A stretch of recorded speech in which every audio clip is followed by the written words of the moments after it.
কাৰণ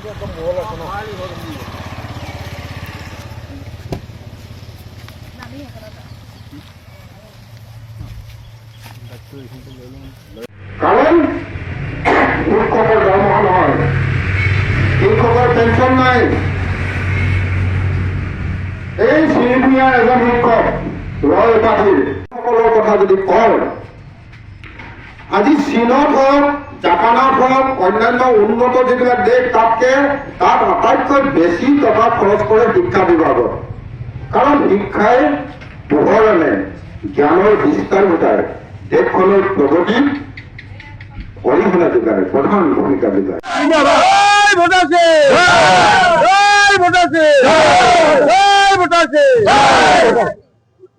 নাই মন্ত্ৰী আছে, বিভাগ নাই। সব মন্ত্ৰী আছে, এডুকেশ্যন মন্ত্ৰী আছে, বিভাগ নাই। উপযুক্ত এজন মানুহ পঠিয়াব লাগিব। মই গোটেই ভৰ্তি পোৱা নাই। প্ৰতিজন মানুহ আহক কেণ্ডিডেট আহি পেলাই কওক আপুনি কওক দিম বুলি কৈছে নহয় ঘৰ লওঁ খাটাং। ঠিক আছে, ধন্যবাদ। আপোনালোকক আমি এৰিছো, অকণমান আগবাঢ়ো দেই। হ'ব, মনত থাকিবতো। এইটো কাৰ্ড লওক। কাইলৈ ফটকে মৰি গ'লে মোৰ পইচাটো পানী পৰিব, ইঞ্চুৰেঞ্চ কৰিব লাগিব। এই গোটেই চিষ্টেমটো কৰি কিনে পইচাটো দিয়কচোন। মাহটোত পইচা ইনকাম কৰি মই বিহপুৰীয়া সমষ্টিৰ পৰা প্ৰতিদ্বন্দ্বিতা আগবঢ়াইছোঁ ভোটাৰ্ছ পাৰ্টি মনোনীত প্ৰাৰ্থী হিচাপে। মই নিৰ্দলীয় প্ৰাৰ্থী নহয়। ভোটাৰ্ছ পাৰ্টি ইণ্টাৰনেশ্যনেল, যিটো এটা সংস্কাৰী দল, যিটো গতানুগতিক তথাকথিত যিবিলাক ৰাজনৈতিক দল, তাৰ বিপৰীতে এটা সংস্কাৰকামী ৰাজনৈতিক দল ভোটাৰ্ছ পাৰ্টি ইণ্টাৰনেশ্যনেল।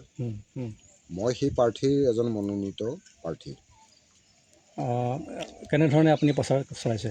প্ৰচাৰ মই এনেকৈয়ে চলাইছোঁ আৰু মানুহবিলাকৰ ভোটাৰসকলৰ ওচৰলৈ গৈছোঁ, ড'ৰ টু ড'ৰ। কাৰ্যালয় নাই আমাৰ তেনেকুৱা ধৰণৰ এই ৰংচঙীয়া ধৰি লওক কাৰ্যালয়, বেনাৰ, পোষ্টাৰ এনেকুৱা ধৰণৰ একো কাৰোবাৰ নাই। আমি ভোটাৰসকলৰ সমস্যাবিলাক বুজি লৈছোঁ। এতিয়া চাওক, এইফালে এইটো এটা পুখুৰী, এইজন তাৰ পুখুৰীৰ মালিক, কিন্তু এই পুখুৰীটোৰ কাৰণে যিটো আঁচনি, এতিয়া ভাৰত চৰকাৰটো এটা অমৃত সৰোবৰ আঁচনি আছে ধৰি লওক, এই আঁচনিবোৰ আহি যে কৃষকসকলৰ ওচৰত বা আমাৰ শ্ৰমিক কৃষকসকলৰ ওচৰত আহি পোৱাহি নাই, এই বস্তুখিনি আঁতৰ কৰিবৰ কাৰণে মই ইয়াত প্ৰতিদ্বন্দ্বিতা কৰিছোঁ। আপুনি ক'লে যে পইচা নোলোৱাকৈ চাকৰি দিছে, এইটো অকল এইখন চৰকাৰে পইচা নোলোৱাকৈ চাকৰি নাই দিয়া, আমিওতো চাকৰি কৰিলোঁ। মই সুদীৰ্ঘ 30 বছৰ অধ্যাপনা কৰিছোঁ, আমিতো পইচা দি চাকৰি লোৱা নাই। 30 বছৰ আগৰ চৰকাৰেও কৰিছিলে, আৰু এইখন চৰকাৰে চাকৰি পইচা নোলোৱাকৈ এইটো কাম কৰিছে, এইটো মানিব লাগিব যে ভালেই কাম কৰিছে। কিন্তু যিটো উন্নয়নটো হোৱা নাই, সৰ্বসাধাৰণ কৃষক শ্ৰমিকৰ কোনো উন্নয়ন হোৱা নাই। এতিয়া প্ৰথম চাওক, শ্ৰমিক কৃষকৰ যিটো সমস্যা, এই পথাৰবোৰতো আজিও পথাৰ হৈয়ে পৰি থাকিলে, পথাৰৰ কোনো উন্নয়ন নহ'ল। অসমৰ বাহিৰলৈ আপুনি গ'লে দেখিব যে পথাৰবোৰ চব আধুনিক, একোখন বিজ্ঞানসন্মত অধিক উৎপাদনক্ষম মানে শস্য পামলৈ, কৃষি ফাৰ্মলৈ ৰূপান্তৰিত হ'ল। কিন্তু আমাৰতো সেইটো হোৱা নাই। আমাৰ যিমানবোৰ আঁচনি আছে, আজি কৃষি আঁচনিয়ে প্ৰায় 13খন কৃষি আঁচনি আছে ভাৰত চৰকাৰ, সেই আঁচনিবোৰ আহি আমাৰ মাজত পৰাহি নাই, কৃষকৰ হাতত পৰাহি নাই আজিও। আৰু এইটো কৃষি বিভাগৰ যদি জিলা বিষয়াক আমি সোধোঁ, মই সুধিছোঁ, ডিষ্ট্ৰিক্ট এগ্ৰিকালচাৰ অফিচাৰকো সুধিছোঁ যে আপোনালোকৰ এই আঁচনিবোৰ যে আমি আহি কৃষকৰ হাতত মানে যথাযথভাৱে পৰাহি নাই কিয়? তেওঁলোকে কৈছে আমাৰ মেন পাৱাৰ কম, মানুহ নাই। একেটা অফিচাৰে বোলে 3-4খন অফিচ চকীত বহিব লাগে, এটা গ্ৰাম সেৱকে 30টা ৱাৰ্ড চম্ভালিব লাগে, এনেকুৱাবোৰ সমস্যা। আমি কৈছোঁ যে এইটো ক্ষেত্ৰত যদি চৰকাৰী মানুহ নাই, NGO সৃষ্টি কৰক।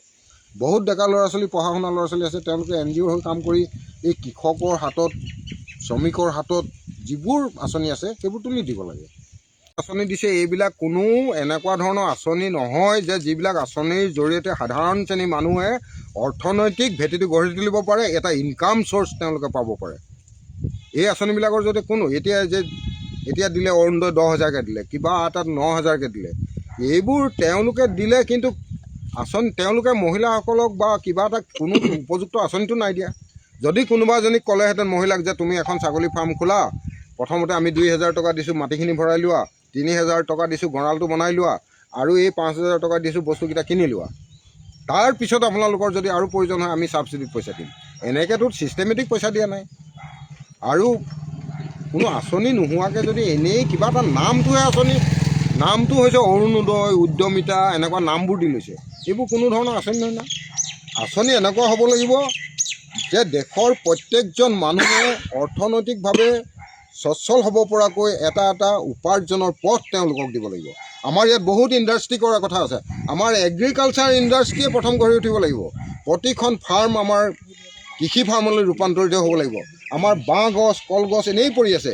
এইবিলাকৰ আমি ফাইবাৰ উৎপাদন কৰা আমি এখন ফাৰ্ম এই কিবা উদ্যোগ কৰিব নোৱাৰোঁ নেকি? আমি বাঁহৰ ফাইবাৰবিলাক যিবিলাক কলগছৰ যিবিলাক ফাইবাৰ আঁহবিলাকতো আমি ট্ৰাকে আহিছে। মই ৰেলত দবাই ভৰ্তি কৰি মালগাড়ীত আমি ইয়াৰ পৰা দিল্লীত পঠিয়াব পাৰোঁ, গুজৰাট পঠিয়াব পাৰোঁ। যিবিলাকৰ পৰা এই কলগছৰ আঁহবিলাকৰ পৰা উন্নত মানৰ সূতা আৰু কাপোৰ হয়। বাঁহ গছৰ আঁহৰ পৰা উন্নত মানৰ সূতা আৰু কাপোৰ হয়। আৰু বাঁহ গছৰ পৰাতো ইথানলো বনাইছে আমাৰ এতিয়া নুমলীগড়ত। গতিকে এই বস্তুটো আমাৰ এগ্ৰিকালচাৰ বিভাগটো, কৃষি বিভাগটো আমি প্ৰথম গুৰুত্ব দিব লাগিব। আৰু এই বিহপুৰীয়াবাসীৰ ই প্ৰধান সমস্যা। 2 নম্বৰ সমস্যা কৃষক শ্ৰমিকৰ সমস্যা, 1 নম্বৰ কৃষক শ্ৰমিকৰ সমস্যা, 2 নম্বৰ শিক্ষক কৰ্মচাৰীৰ সমস্যা, 3 নম্বৰ নিবনুৱা সমস্যা। আৰু এই 3টা সমস্যা আমি সমাধান নকৰালৈকে আমাৰ মানুহৰ কোনো উন্নয়ন নহ'ব। এতিয়া বিহপুৰীয়া সমষ্টিৰ যিটো জ্বলন্ত সমস্যা, এইটো অকল বিহপুৰীয়াবাসীৰ সমস্যা নহয়, এইটো সমগ্ৰ অসমৰ সমস্যা। কাৰণ অসমৰ 70জন মানুহ কৃষক আৰু শ্ৰমিক, অসমৰ 50% অধিক মাটি কৃষিভূমি। এই কৃষক শ্ৰমিকৰ সমস্যাটোৱে প্ৰধান সমস্যা। তেওঁলোকৰ পথাৰবিলাকৰতো উন্নয়ন নায়েই। তেওঁলোকৰ অৰ্থনৈতিক যিটো সুৰক্ষা, অৰ্থনৈতিক সুৰক্ষা মানে মই এইটো ক'ব বিচাৰিছোঁ যে আজি কৃষক এজন যদি বজ্ৰপাত পৰি মৰি যায় বা অন্যান্য কিবা এটাত যদি এক্সিডেণ্ট হৈ যায়, তেওঁৰ কোনো অৰ্থনৈতিক সুৰক্ষা নাই যে পৰিয়ালটো ৰক্ষিত হ'ব, মানুহজন ৰক্ষিত হ'ব। যিজন কৃষকে যুগ যুগান্তৰ ধৰি কৃষি কৰি দেশখনৰ খাদ্য ভঁৰাল মজুত কৰে, সেই কৃষকজনৰ নামত যিটো ইঞ্চুৰেঞ্চ হ'ব লাগে, যিটো চৰকাৰী বীমা হ'ব লাগে, সেইটো হোৱা নাই। চৰকাৰী বীমা এখন আছে চেণ্ট্ৰেল চৰকাৰৰ, কেন্দ্ৰীয় চৰকাৰে এখন 2 লাখ টকীয়া বীমা আঁচনি কৰিছে। এইটো জেনেৰেল ইঞ্চুৰেঞ্চ কোম্পানীৰ লগত এগ্ৰিমেণ্ট কৰিছে যে তোমালোকে শ্ৰমিক কৃষকক এই 2 লাখ টকীয়া ইঞ্চুৰেঞ্চখন কৰি দিয়া। কিন্তু সেইখনো আঁচনি আহি আমাৰ হাতত পৰাহি নাই, কৃষকৰ হাতত পৰাহি নাই, শ্ৰমিকৰ হাতত পৰাহি নাই। আৰু 2 লাখ টকাটো কম হৈছে। আমি কৈছোঁ যে মিনিমাম 5 লাখ টকাৰ এটা ইঞ্চুৰেঞ্চ তেওঁলোকক দিব লাগে। প্ৰতিদ্বন্দ্বিতা মই কাৰ লগত হ'ব, যিকেইজন মোৰ অন্যান্য প্ৰতিযোগী আছে, আমাৰ প্ৰাৰ্থী আছে, তেওঁলোকৰ লগতে হ'ব। মোৰ উপৰিতো 3জন আছে আৰু সেইকেইজনৰ লগত হ'ব। আপোনাক ভোট দিব লাগে বুলি আপুনি নিজকে কি বুলি ভাবে? মোক কি কাৰণে ভোট দিব লাগে বুলি ভাবে, মই এইটো কাৰণে যে মই কিয় উঠিছোঁ এইটো কথা মই ৰাইজক কৈছোঁ। কিন্তু মই কিয় উঠিছোঁ, মোৰ এখন ইস্তাহাৰ আছে, 30 দফীয়া মোৰ লক্ষ্য আছে। আৰু তাৰে কিছুমান আঁচনি আমি ইতিমধ্যে আমাৰ জিলা উপায়ুক্তৰ জৰিয়তে আমি মুখ্যমন্ত্ৰী প্ৰধানমন্ত্ৰীলৈকে প্ৰেৰণ কৰিছোঁ। মই উদাহৰণ হিচাপে কৈছোঁ, আপোনাৰ